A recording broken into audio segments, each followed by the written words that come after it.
In the ancient Near East, a land steeped in history and tradition, we find ourselves at the dawn of a tumultuous era. Two sister nations, once united but now tragically divided, stand as testaments to both the promise and the peril of human ambition.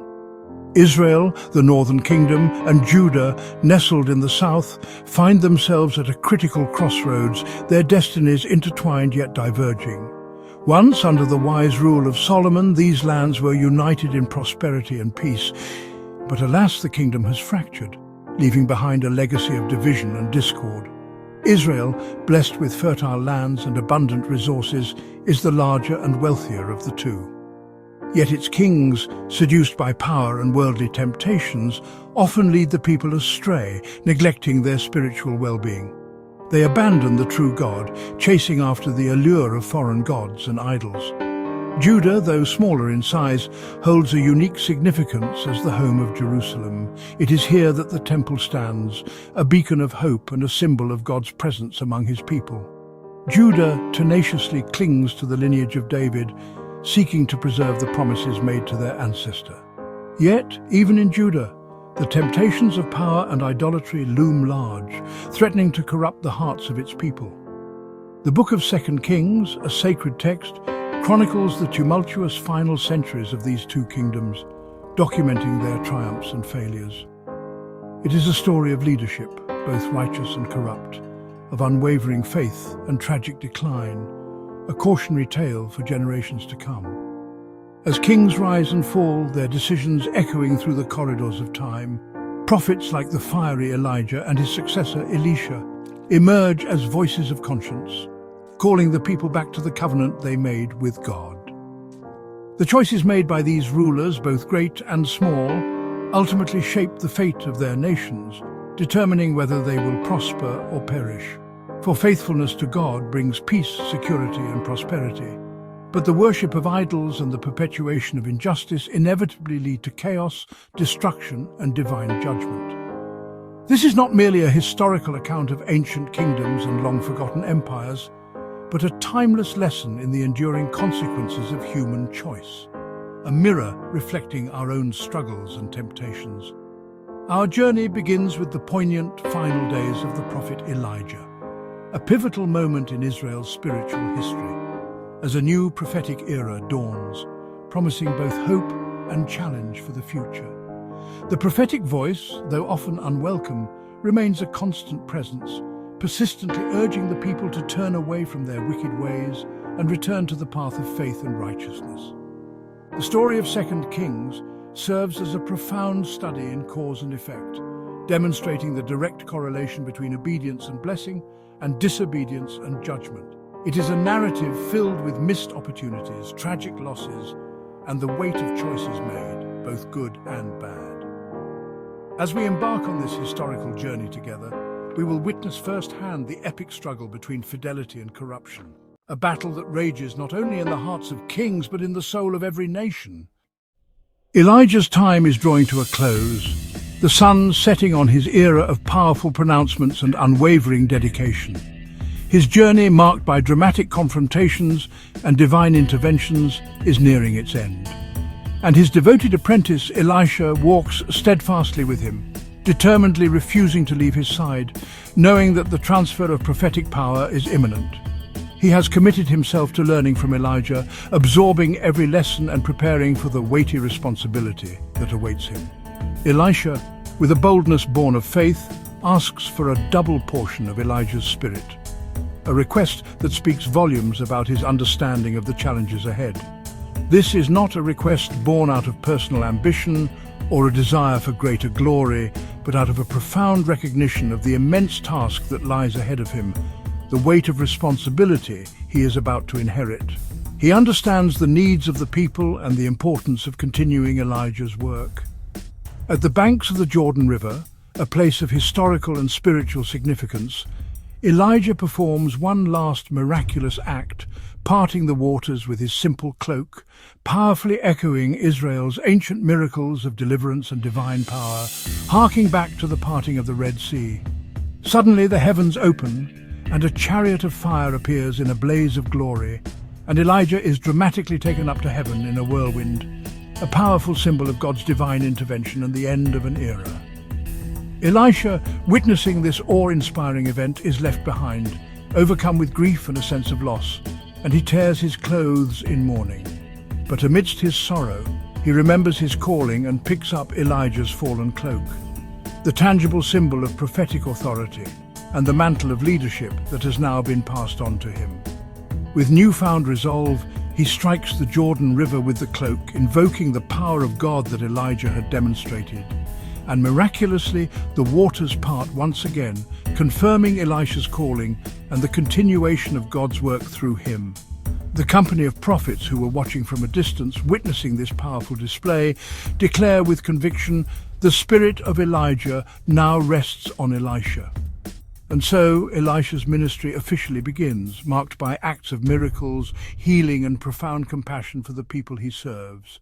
Unlike Elijah, who often stood apart as a solitary figure, a lone voice in the wilderness, Elisha chooses to live among the people, immersing himself in their lives, directly addressing their needs and performing acts of healing and restoration within their communities. He becomes a beacon of hope in places where there was only despair, and he brings the promise of life and renewal to those facing death and destruction.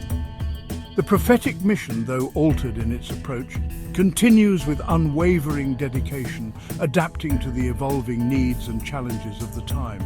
God's divine guidance and unwavering presence persist, offering stability and direction even as kings rise and fall and kingdoms undergo constant change. The mantle of prophecy has been passed. A new and vital chapter in the history of prophecy is now beginning, filled with new possibilities and challenges.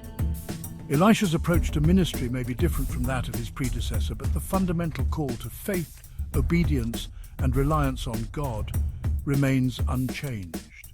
The epic story of Israel moves forward, with the prophet continuing to play a central role in shaping the nation's destiny and guiding them through turbulent times. Elisha's ministry is profoundly defined by restoration, a theme that resonates throughout his acts and teachings. He consistently brings renewal and healing to situations marked by decay and despair and abundant life. His actions demonstrate a commitment to reversing the effects of hardship and bringing forth vitality where it was once absent. He purifies Jericho's contaminated water, miraculously turning death and barrenness into fruitfulness and prosperity for the community. This act symbolizes his broader mission of transforming negative circumstances into positive outcomes. He saves a widow's sons from the threat of slavery by miraculously multiplying her meager supply of oil, showing God's unwavering care and protection for the vulnerable and marginalized members of society. Elisha's miracles and influence reach far beyond the borders of Israel itself, even extending to Naaman, a foreign military commander, who is miraculously healed of his debilitating leprosy only after humbling himself and submitting to the divine instruction in the Jordan River. These extraordinary acts are not merely displays of supernatural power. They are profound signs of divine compassion, unwavering faith, and transformative grace. Elisha miraculously feeds the hungry, ensuring no one is left wanting, recovers lost tools, restoring livelihoods and hope, and, in the ultimate act of restoration, even raises the dead back to life. His ministry stands in stark and deliberate contrast to the pervasive corruption and moral decay of Israel's kings and ruling class.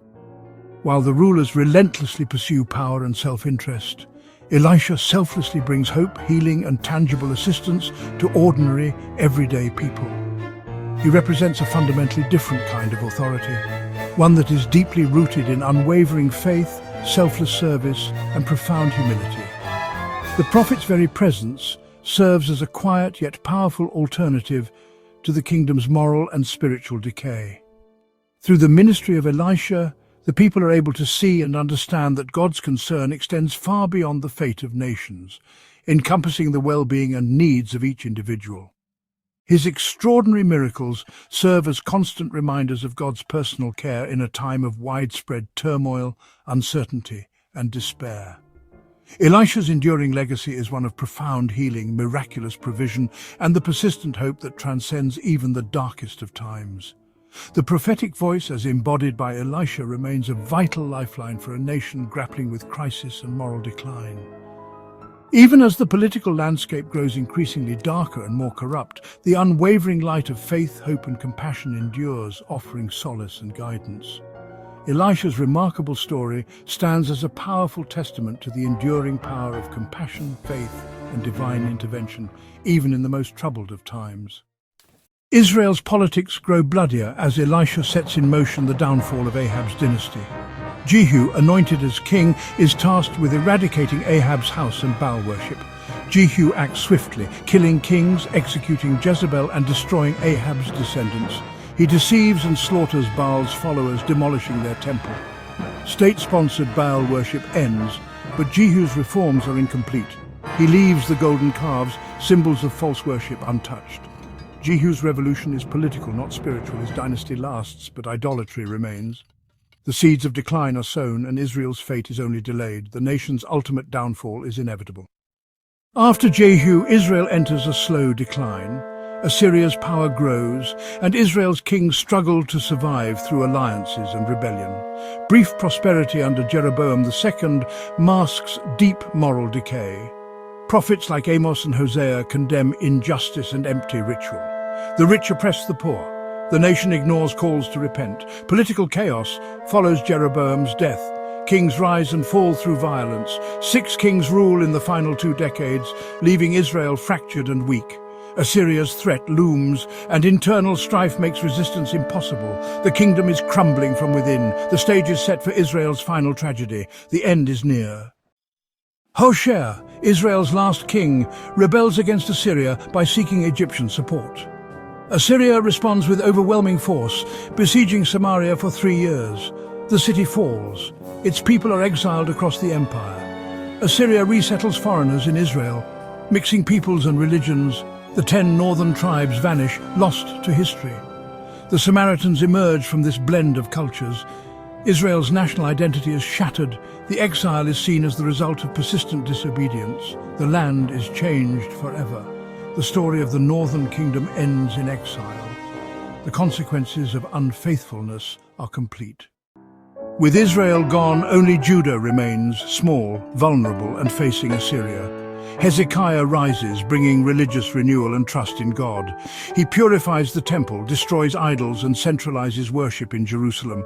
When Assyria invades, Hezekiah prays, and a plague devastates the enemy camp. Jerusalem is miraculously saved, affirming Hezekiah's faith. Later, after a period of decline, Josiah becomes king. During temple repairs, the Book of the Law is found. Josiah is devastated by how far Judah has strayed. He launches sweeping reforms, purging idolatry from the land. For a moment, hope returns. But the reforms come too late. Judah's fate is sealed by generations of corruption. The nation's brief revival cannot undo years of decline. The shadow of exile grows. Judah's final days approach. After Josiah's death, Judah spirals into chaos. Babylon rises as the new superpower, and Judah's kings make disastrous choices. Nebuchadnezzar besieges Jerusalem, deports its leaders, and installs a puppet king. Rebellion follows, and Babylon returns with fury. The siege is brutal. Famine and suffering devastate the city. After a year and a half, Jerusalem falls. The temple and palace are burned, the walls torn down. King Zedekiah is blinded and exiled after witnessing his son's execution. Most of the population is deported. Only the poorest remain. The kingdom of Judah ceases to exist. The land lies in ruins. The era of kings is over. Exile has come. 2 Kings ends in exile, with both kingdoms destroyed and the land desolate. The temple is gone, the monarchy ended, and the people scattered. Yet a glimmer of hope remains. Jehoiakim, the exiled king, is released and honored in Babylon. The Davidic line survives, hinting at future restoration. The book's lesson is clear. Faithfulness brings life, but idolatry and injustice bring ruin. Leadership and choices shape the destiny of nations. The ruins of Samaria and Jerusalem are warnings and lessons for all generations. Even in failure, hope persists. A new beginning is possible. The story of 2 Kings is a call to justice, faith and humility. History's tragedies are not just relics, they are teachers. Thank you for joining us on this journey. Subscribe for more explorations of ancient history and its enduring wisdom.